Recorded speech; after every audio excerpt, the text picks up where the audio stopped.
So welcome to Harshit institute. So మనకి ఈ యొక్క ఫిజిక్స్ లో మనకి సౌండ్ అనే లెసన్ చూద్దాం. ఈ యొక్క ధ్వని అనే లెసన్ మనకి ఎగ్జామ్ పాయింట్ ఆఫ్ చాలా చాలా ఇంపార్టెంట్. ఇందులో మనకి కొన్ని ప్రాబ్లమ్స్ కూడా మనం చేసుకోవాల్సి వచ్చింది. అండ్ చాలా మంది ఈ ధ్వని అనే లెసన్ ని కొంచెం కష్టంగా ఫీల్ అవుతూ ఉంటారు. ఎందుకంటే చాలా చాలా తరంగాలు ఉంటాయి, అందులో వేవ్స్ అనేవి ఉంటాయి. లాంగిట్యూడినల్ వేవ్స్ అని, మెకానికల్ వేవ్స్ అని, ట్రాన్స్వర్స్ వేవ్స్ అని, ఎలక్ట్రోమాగ్నెటిక్ వేవ్స్ అని, ఇంకా వచ్చేసి మనకి ultrasonic sounds, audible sounds, infrasonic sounds, ఇలాంటివి చాలా మంది కష్టంగా ఫీల్ అవుతూ ఉంటారు. బట్ మన ఒక చిన్న బేసిక్స్ లో మనకి ఈ యొక్క బేసిక్ పాయింట్ నుంచి మనం చెప్పుకుంటా వెళ్తా ఉంటాయి. ఎలా ఉంటుంది అంటే ఇవి చాలా ఈజీగా ఉంటాయి అనేవి మనం ఒకసారి చూడవచ్చు. సో చూద్దాం ఎంత ఈజీగా ఉంటుంఅనేది మనం అబ్జర్వ్ చేయొచ్చు. ఇక్కడ మీరు చేయాల్సింది ఏంటంటే నేను చెప్తున్నాను జాగ్రత్తగా ఒక్కొక్కటి ఫాలో అవుతే సరిపోతుంది అనమాట. సో స్టార్ట్ చేద్దాం దీని యొక్క ఇన్ఫర్మేషన్ గురించి. సరే చూద్దాం, చూడండి. సౌండ్ అనే లెసన్ మనం స్టార్ట్ చేద్దాం. సరే, సో ఫస్ట్ మనకి కొన్ని పాయింట్స్ తెలుసుకోవాలి. ఆ కొన్ని పాయింట్స్ ఏంటో ఒకసారి మనం అబ్జర్వ్ చేద్దాం. అందులో ఫస్ట్ పాయింట్ ఏంటి అంటే, ఫస్ట్ పాయింట్ చూడండి, అదేంటి అంటే చూడండి. Study of sound. Study of sound ధ్వని అధ్యయనాన్ని ఏమంటారు అంటారు. ధ్వని అధ్యయనాన్ని అసలు మనం ఏమంటాం సార్ అంటే అకౌస్టిక్స్. అకౌస్టిక్స్. ధ్వని అధ్యయనాన్ని మనం అకౌస్టిక్స్ అని పిలుస్తాం. ధ్వని అధ్యయనాన్ని మనకి ఏమని పిలుస్తారు? అకౌస్టిక్స్. అకౌస్టిక్స్ అని మనం అబ్జర్వ్ చేయొచ్చు. నెక్స్ట్ తర్వాత పాయింట్ ఏంటంటే అసలు సౌండ్ వేవ్స్ అనేవి ఎలా ట్రావెల్ చేస్తాయి అంటారు. Sound waves travelled in the form of sound waves traveled in the form of longitudinal waves అని మనం అబ్జర్వ్ చేయాలి. సౌండ్ వేవ్స్ ఎలా ట్రావెల్ చేస్తాయి? Longitudinal waves. లాంగిట్యూడినల్ వేవ్స్ రూపంలో మనకి ట్రావెల్ చేస్తాయి అని మనం అబ్జర్వ్ చేయొచ్చు అనమాట. ఇక్కడ కీవర్డ్ ఏంటిది? లాంగిట్యూడినల్ వేవ్స్ అంటే ఏంటిది? ధ్వని తరంగాలు అనుధైర్ఘ్య తరంగాల రూపంలో ప్రయాణిస్తాయి. అనుధైర్ఘ్య తరంగాల రూపంలో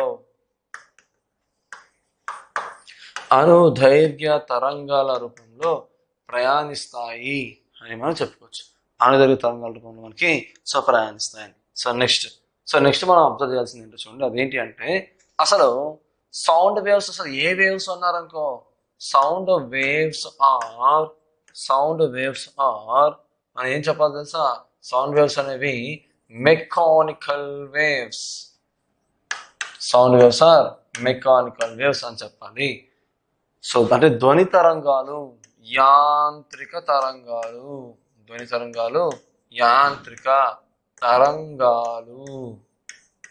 అని మనకి చెప్తాం. ధ్వని తరంగాలు ఏ తరంగాలు అంటే ఏం చెప్తారు? ధ్వని తరంగాలు. మరి ధ్వని తరంగాలు అసలు ఏ రూపంలో ప్రయాణిస్తాయంటే మాత్రం ఏం చెప్పాలి? ఏ రూపంలో ప్రయాణిస్తాయంటే మాత్రం మనం ఏం చెప్పాలి సార్ అంటే అనుధైర్ఘ్య తరంగాల రూపంలో లాంగిట్యూడినల్ వేవ్స్ రూపంలో ట్రావెల్ చేస్తుందని మనం చెప్పాలి. అర్థమవుతుందా? ఇది చాలా చాలా ఇంపార్టెంట్. ఒకసారి చూడండి, ఫస్ట్ మనకు తెలియాల్సిన పదం ఏంటో తెలుసా? వేవ్. అసలు వేవ్ అంటే ఏంటో ఫస్ట్ మనకు తెలియాలి. వేవ్ అంటే ఏంటో తెలిస్తే ఆ తర్వాత మనకి ఏం నేర్చుకోవాలంటే లాంగిట్యూడినల్ వేవ్స్ అంటే ఏంటివి, అలాగే మనకి ఈ యొక్క యాంత్రిక తరంగాలు మెకానికల్ వేవ్స్ అంటే ఏంటో మనకి ఈజీగా అర్థమవుతుంది. ఆ తర్వాత మనకి నిదానంగా మనం కాన్సెప్ట్ పెంచుకుంటూ వెళ్ళాలన్నమాట. ఒకసారి మనం అబ్జర్వ్ చేసినట్లయితే ఫస్ట్ మనం తెలుసుకోవాల్సిన పదం పేరు ఏంటిది? వేవ్. అసలు వేవ్ అంటే ఏంటి? వేవ్ అంటే ఏంటి అనేది మనం అబ్జర్వ్ చేయాలి. చూద్దామా వేవ్ అంటే ఏంటో. చూద్దాం, డెఫినేషన్ చూద్దాం ఒకసారి. వేవ్. అసలు వేవ్ అంటే ఏంటో ఒకసారి మనం అబ్జర్వ్ అనేది చేద్దాం. వేవ్ అంటే మనకి ఏం చెప్పాలి సార్ అంటే వేవ్ ఈజ్ ఏ డిస్టర్బెన్స్. అసలు వేవ్ అనేది ఏంటి అంటే ఒక డిస్టర్బెన్స్ గా మనం చెప్తాం. చూద్దాం అదేంటో. Wave definition. Wave is a disturbance. Wave అనేది ఒక disturbance. Wave is a disturbance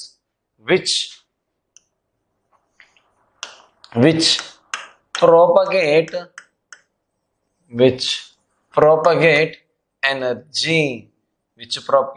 energy from. Wave is a disturbance which propagate energy from one place to another place, from one place to another place. So from one place to another place. So చూడండి సరే, wave అంటే ఏంటి? ఒక disturbance which propagate energy from one place to another place. అంటే ఏంటంటే తరంగం అనున్నది ఒక కంపన చలనం. సో తరంగం అనున్నది ఒక కంపన చలనం. మరి ఇదేం చేస్తుంది కంపన చలనం? సో తరంగం అన్నది ఒక కంపన చలనం. సో ఇది ఎల్లప్పుడూ ఇది శక్తిని ఏం చేస్తుందంటే ఇది శక్తిని ఒక చోట నుండి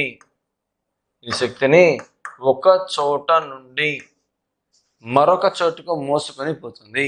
ఒక చోటు నుండి మరొక చోటుకు మోసుకొని పోతుంది.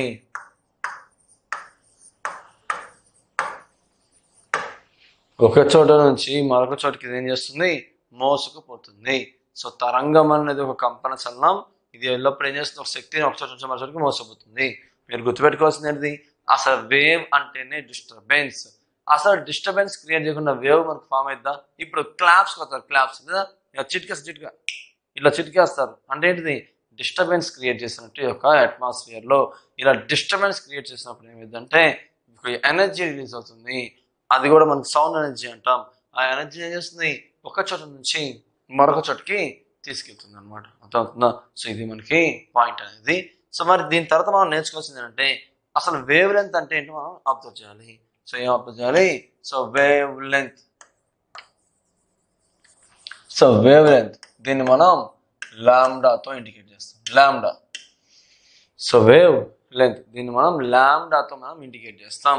దీన్ని మనం తెలుగులో ఏమంటామంటే తరంగ దైర్ఘ్యం అని పిలుస్తాం. సో దీన్ని తెలుగులో ఏమంటారు? తరంగ దైర్ఘ్యం.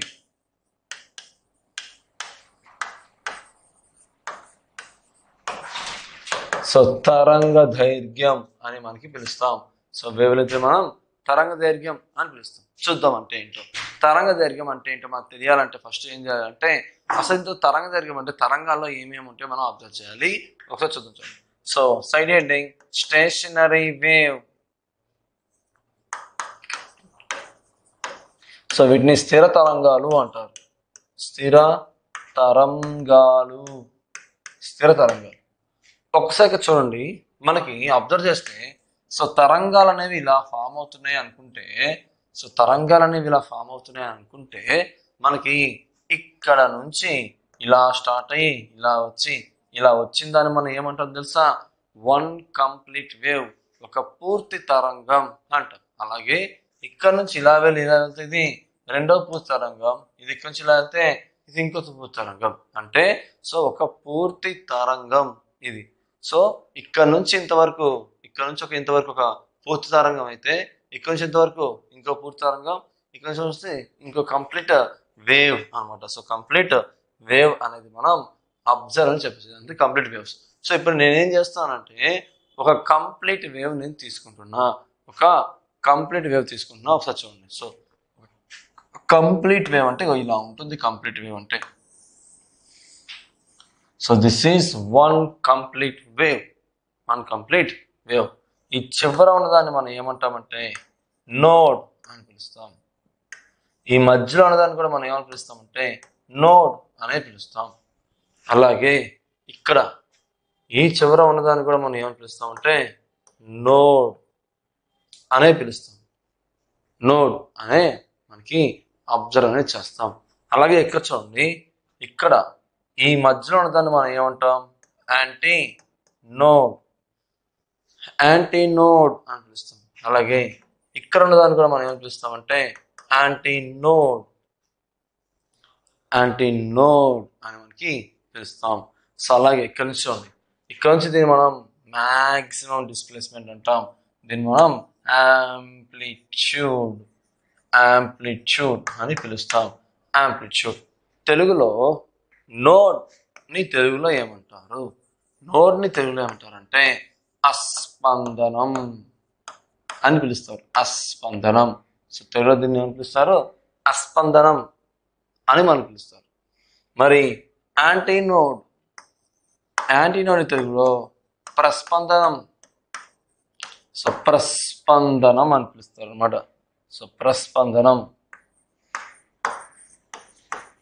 సో ప్రస్పందనం. Amplitude, amplitude.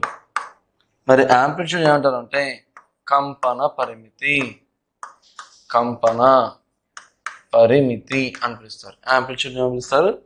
కంపన పరిమితి అని పిలుస్తారు. సో ఇవన్నీ తెలుసుకున్నారనుకో మీకు ఏం అర్థమవుతుంది తెలుసా? అసలు వేవ్ లెంత్ అంటే ఏంటో మీకు అర్థమవుతుంది. ఒక్కసారి మనం అబ్జర్వ్ చేద్దాం. సో వేవ్ లెంత్ అంటే ఏంటో ఒకసారి చూద్దాం. చూడండి. సో నోడు, యాంటీనోడు, అలాగే మనకి కంపన పరిమితి. సరే నెక్స్ట్ అసలు ఇందులో లాంబ్డా అంటే ఏంటిది? వేవ్ లెంత్ కదా. మరి లాంబ్డా అంటే ఏంటి? సో లాంబ్డా అంటే ఏంటి అంటే the distance between, the distance between two successive, the distance between two successive notes, the distance between two successive notes అంటాం. The distance between two successive notes. మీరు ఇక్కడ హైలైట్ చేసుకోవాల్సింది ఎవరిని? సక్సెసివ్ అంటే దీని అర్థం ఏంటో తెలుసా? రెండు వరుస, రెండు వరుస అస్పందనాల, అస్పందనాల మధ్య గల దూరం. రెండు వరుస అస్పందనాల మధ్య గల దూరాన్ని మనం ఏమంటామంటే సో ఏమంటాం? లాంబ్డా అంటాం. అంటే ఎక్కడి నుంచి ఎక్కడికి వస్తారంటే చూడండి. సో ఇదొక నోడ్, ఇది ఒక నోడ్, ఇది ఒక నోడ్. ఈ మొత్తానికి కలిపి మనం ఏమన్నా తెలుసా? రెండు వరుస అస్పందనాల మధ్య గల దూరం అని పిలవాలి. సో రెండు వరుస అస్పందనాల మధ్య గల దూరం అని పిలవాలి. ఒక్కసారి మనం డయాగ్రామ్ లో కనుక రిప్రజెంట్ చేసినట్లయితే చూడండి. ఎక్కడి నుంచి ఎంతవరకు సార్ అంటే చూడండి. ఇదిగో ఇక్కడ నుంచి స్టార్ట్ అయ్యి ఇక్కడ వరకు ఉన్న ఈ మొత్తం డిస్టెన్స్ ని మనం ఏమంటామంటే వేవ్ లెంత్ అని పిలుస్తాం. సో వేవ్ లెంత్ అని పిలుస్తాం. నెక్స్ట్ మనం అబ్జర్వ్ చేసినట్లయితే చూడండి. సో నెక్స్ట్ మరి లాంబ్డా బై 2 అంటే ఏంటి? సో మరి లాంబ్డా బై 2 అంటే ఏంటో చూద్దాం. సో మరి లాంబ్డా బై 2 అంటే ఏంటంటే the distance between two nodes, the distance between two nodes, రెండు అస్పందనాల మధ్య గల దూరం. రెండు అస్పందనాల మధ్య గల దూరం, రెండు అస్పందనాల మధ్య గల దూరాన్ని మనం ఏమంటాం? సో లాంబ్డా బై 2 అని చెప్తాం. లాంబ్డా బై 2 అంటే చూడండి, ఇది ఒక నోడు, ఇది ఒక నోడు, ఇది మనకి లాంబ్డా బై 2 అంటే. సో ఇది మనకి the distance between two nodes అని మనం అబ్జర్వ్ చేయొచ్చు అనమాట. సరే ఒకసారి మనం డయాగ్రామ్ లో కనుక చూసామనుకోండి. సో డయాగ్రామ్ లో రిప్రజెంట్ చేస్తే ఎక్కడి నుంచి ఎంతవరకు మనం రిప్రజెంట్ చేస్తా? సో ఇక్కడ నుంచి ఇక్కడ వరకు. సో ఈ డిస్టెన్స్ మొత్తాన్ని మనం ఏమంటాం? లాంబ్డా బై 2 అని చెప్తాం. లాంబ్డా బై 2 గా మనం అబ్జర్వ్ అనేది చేయవచ్చు. సో ఇంకా చివరగా లాంబ్డా బై 4. మరి లాంబ్డా బై 4 అంటే ఎక్కడి నుంచి ఎంతవరకు ఉంటుందో చూద్దాం. మరి లాంబ్డా బై 4 అంటే the distance between, so the distance between node to antinode, the distance between node to antinode అంటే అస్పందనం కామా ప్రస్పందనం, అస్పందనం కామా ప్రస్పందనం మధ్య గల దూరం, అస్పందనం కామా ప్రస్పందనం మధ్య గల దూరం. సో అస్పందనం కామా ప్రస్పందనం మధ్య గల దూరం అన్నమాట. సరిగ్గా చూడండి. సో మనం అబ్జర్వ్ చేసినట్లయితే సో ఇదొక నోడ్. సో అలాగే పక్కనుండే యాంటీ నోడ్. సో నోడు దాని పక్కనే ఉండే ఒక యాంటీ నోడ్. దీన్ని మనం ఏమంటాం? సో దీన్ని మనం ఏమని చెప్తాం సార్ అంటే లాంబ్డా బై 4 అంటాం. ఒక అస్పందనం దాని పక్కనే ఉండే ప్రస్పందనం అని మనం అబ్జర్వ్ అనేది చేయొచ్చు అనమాట. అర్థమవుతుందా? సో ఇది మనకి సంగతి అనేది. సో సరే, ఇప్పుడు చూడండి మరి ఇంకా చివరిగా మనకి దీన్ని డయాగ్రామ్లో కనుక మనం రిప్రజెంట్ చేసాం ఎలా ఉంటుందో చూద్దాం. సో దీన్ని కనుక మనం డయాగ్రామ్లో చూపించామనుకోండి, ఒకసారి చూడండి, ఇక్కడ నుంచి ఇంతవరకు ఈ డిస్టెన్స్ని మనం ఏమంటాం? λ/4 అంటాం. λ/4 ఇవన్నీ చాలా ఇంపార్టెంట్ ఎగ్జామ్ పాయింట్ ఆఫ్ వ్యూలో. ఇంక చివరిగా కంపన పరిమితి. మరి కంపన పరిమితి అంటే ఏంటి? సో కంపన పరిమితి అంటే ఏంటి అంటే, సో దాని డెఫినేషన్ ఒకసారి మనం అబ్జర్వ్ అనేది చేద్దాం. సో కంపన పరిమితి డెఫినేషన్ ఒకసారి చూద్దామా? సో యాంప్లిట్యూడ్ కదా,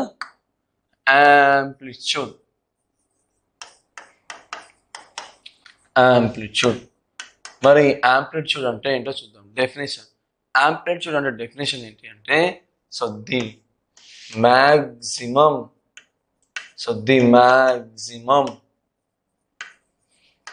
displacement, so the maximum displacement in a wave, the maximum displacement in a wave is called amplitude అంటాం. So the maximum displacement in a wave is called amplitude.